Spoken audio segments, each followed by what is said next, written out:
Yeah man, we had a big bad sound, you know. A long time we have won some local clown. So it's how we are champion, we're not afraid of a jump on. Gringo.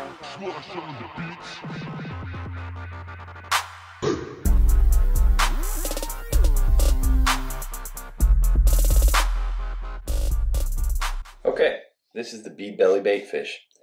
Today we're tying on an owner's hook, a number 5133 in size 1. This is a downshot offset hook, which is normally used to fish rubber worms for bass, but today we're going to tie a fly on it.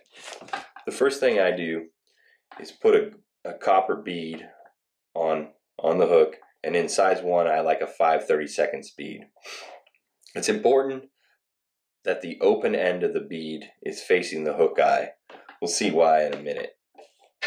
The next step is to start our thread, and we're going to start it right at the elbow of the hook, or right behind it, right where it kind of turns the corner. We'll get a good kind of thread base going right there. Not too far back up the hook shank, but enough to get a good thread base. Once we got that, go ahead and trim off the tag.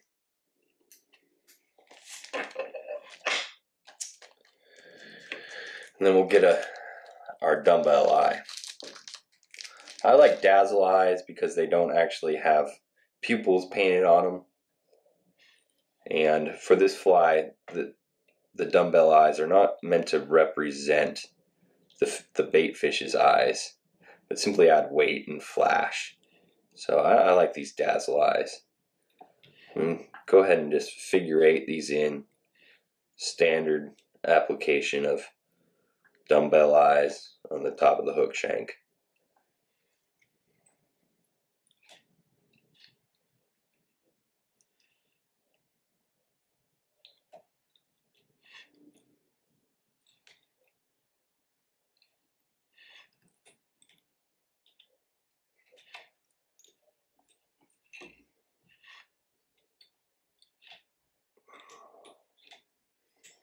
When we have it all done, I go ahead and do a few quick whip finishes. Back.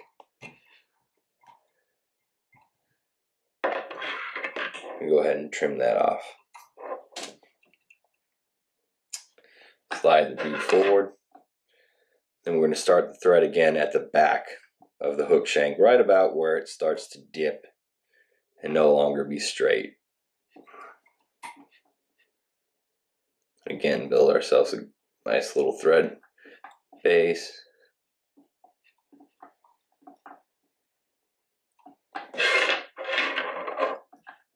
And trim it off. Next, I'm going to tie in the tail material. The material I like for this fly is larva lace. It's from larva lace, and it's a material called polybear. And we're going to use the ivory color for the tail of this fly. So what I do is I pull out a small amount of the material, about that much, and the full hank that it comes in is too long for our application. So I'm going to go ahead and double it over and cut that right in half. And I mix up the tips a little bit so they're not all in a line. And then I take that hank that I have, and I go ahead and double it over the thread and slide it down to our thread bump on the bottom of the hook shank, or top of the hook shank, whatever the case may be. The fly ultimately rides with the hook point up, so this is sort of the bottom, sort of the top, depending on your point of view. Anyway, I wrap this thing down, and I like to build a pretty good thread bump, but I don't want to go too far up the hook shank. Just kind of a nice round little bump right at where I tied this in. And I go ahead and oversize it just a little bit. And the reason for that is we want this bead to be able to slide free. That's what adds action to the fly and a little bit of rattle. So we want to make sure it doesn't get stuck.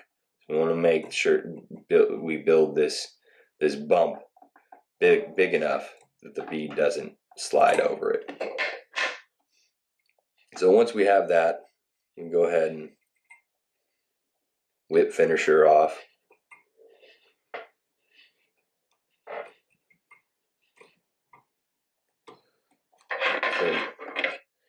And my next step will be to apply epoxy here and here to lock everything in. So I'm going to go ahead and mix that epoxy up now. I've mixed up my epoxy now, and I'm ready to apply. I'm using 5-minute epoxy, and I'm just going to get a small amount on the tip of a paper clip. You could use a needle or a bodkin or whatever you have handy. And put a little dab at the back. Spin it around, get an even coat. I'm going to go ahead and move to the dumbbell eyes and do the same. It's important that you don't get any on the hook shank or on the bead, just so the bead slides good and free. And we just do this to protect the thread and protect the work we've done, make sure nothing goes anywhere. There's a lot of different types of glue on the market, and a lot of different types of glue that would probably work for this. UV glues, super glues. I find that they all have pluses and minuses, and for really quality work I use epoxy still for hardness and clearness, but for fish and flies it's probably not really necessary, and you could use whatever you like. It's really, we're not trying to create any kind of translucent epoxy body or anything. We're just protecting our work and making a quality fly. So I'm going to go ahead and let that dry, and we'll start again.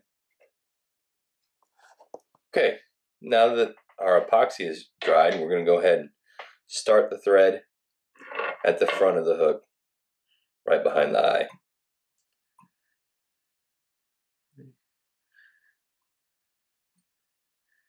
Start and lock down. Trim off the excess. The next step is to tie in the underwing. And the underwing is going to be the same as the tail in this pattern. It'll be the larva lace, poly bear in the ivory color. So same deal as the tail. We're going to pull out a small amount. And again, in this size, the full length is too long, so we'll go ahead and trim it in half. Trim it, pull it together, uneven the tips a little bit. Then we go ahead and get her sized up for length. And on this underwing, we're going to want to kind of spin it around the hook shank. So we get it in place. We'll leave a little bit long and go ahead and just let it spin around as we tie it in. This locks it in, and then we can kind of pull this part down and around, and gives us a little more body to the fly as well. And the nice thing about the poly bear is you can always trim it if you don't like something, or if it seems too thick, like this tail's seeming a little thick to me. So go ahead and just weed it out real carefully. Get rid of any scragglers. It's not like it's a natural material like bucktail or something that has a taper, and you're going to ruin the taper if you trim it. So you can kind of shape how you want as you go, or at the end, or whenever you need. So we got the underwing in. Still a little thick for my choice here. Get it out. It's important this fly is fairly sparse and translucent, so we don't want too much material. We want the kind of see-throughness and impression of size, but not actual bulk. Because bulkiness does not swim the way we want it to. Get it all trimmed up. And the next step is to put in the lateral line. And for this fly, for the lateral line, we're going to use an OPST saddle hackle in natural grizzly. So here's one here. I like them about like this. Just the length of the fly, measure them up. Find what you like, and then go ahead and strip the fibers right on off. And usually I set the far side. It doesn't really matter. But you just want to make sure it's good and broad side across, not twisted. So it has that good profile, and the side of the fly has all the markings of the grizzly. Double that over just to lock it in. We'll trim it and do one other on the other side. So select our feather. It'll work. Measure it on up. There it goes. Line up the tips. Go ahead and strip her off. Strip all the fibers off.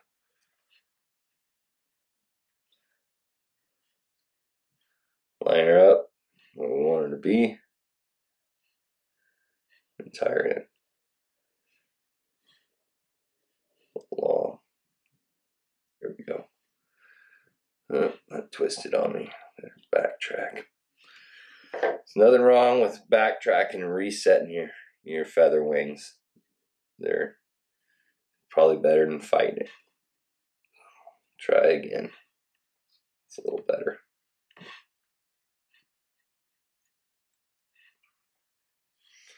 Okay, call that good enough. Strap her in and tie her off. So I like these grizzly. This one today I'm tying is kind of meant to imitate a baby black bass, a largemouth particularly. They have a real distinct lateral line when you see them in the water, and so that's why I like these grizzly hackles, for imitating them. Next step will be the first half of the overwing, and again I'm going to use the poly bear, this time in tan color. It's kind of lather, rinse, repeat. Pull out a hank, double it over, trim it, take the ends and uneven them a little bit. Nice. Now on the overwing, unlike the underwing, we want to kind of create a shoulder for the fish. We don't want to spin it so much as we want to stack it right on top. So I double it over the thread, slide it down right at the front, and keep it in place as I wrap it back so it stays right on top. Kind of pull it through. There's a lot of gold flash in that tan poly bear, which I really like. There we go. We got that tan color in. It's locked in. And then we do the second half of the overwing, which is just larva lace poly bear in smoky olive.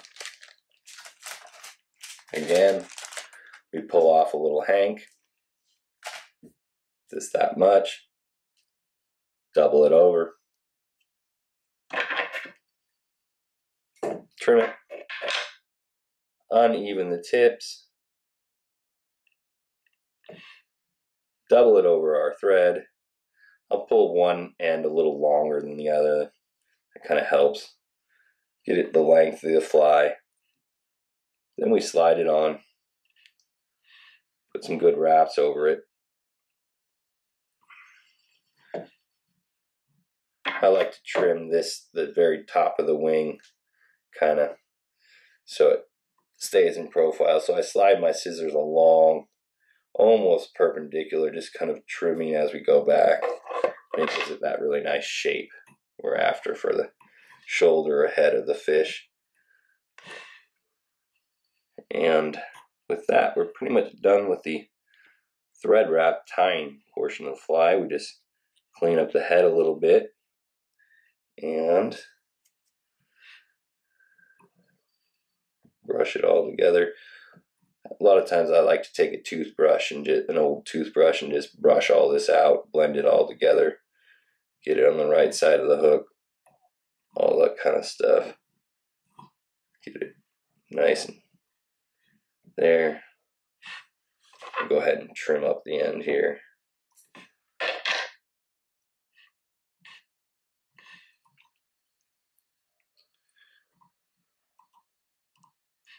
Whip finish.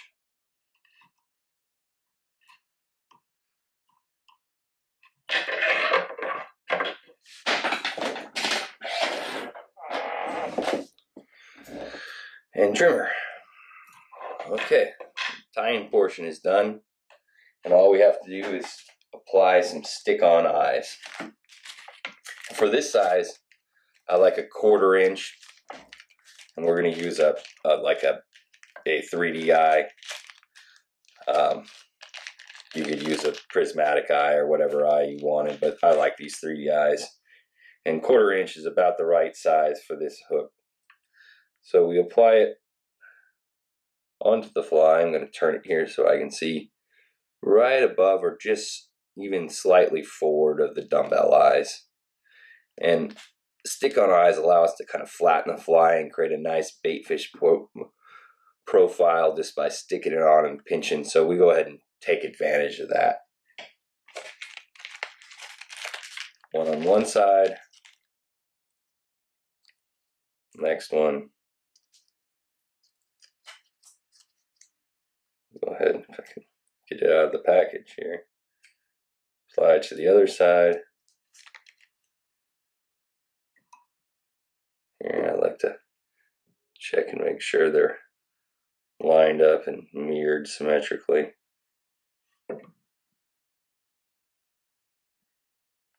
Press them together, and we almost have a finished fly. A little more. Got a straggler here. I'll trim a few stragglers here. But there we have pretty much the finished fly. All we have to do now is I'm going to go ahead and apply another coat of epoxy to the head of the fly, just to protect the eyes and protect our thread wraps and just protect the work we've done and make this fly last forever. So next step, I'll mix up some epoxy. Mixed up another batch of 5-minute epoxy, and I'm ready to apply it here as the final stage of the fly. So I just start by dabbing it at the front. You know, it's easy to get carried away with this and get too much epoxy, and you can't control it, and it makes a mess. And so I like to kind of start slow. Just cover the head, and again, we're not trying to create any kind of like epoxy head like kind of some of the other flies you might see that really use the epoxy as a design element. All we're really doing is trying to protect our thread wraps and keep everything locked together, keep our dumbbell eyes in place, keep our stick-on eyes on the fly, you know, just improve durability. It's real important though that we don't get too far up the hook over the eyes with the epoxy, because what will happen is we'll obstruct the hook gap and we'll lose hookability if we get too much epoxy up here. So as a rule of thumb, I don't like to go more than halfway past the center of the eye with the epoxy as I'm coating it. So I'm going to do just a little bit more just to help lock in the eyes. Get some on there just so they stay through, you know, hopefully you're not the type of fisherman that throws flies in trees, and you'll get to keep it and fish it all day long, you know. I mean, I guess guys throw flies in trees and lose them. I guess that happens. I never do.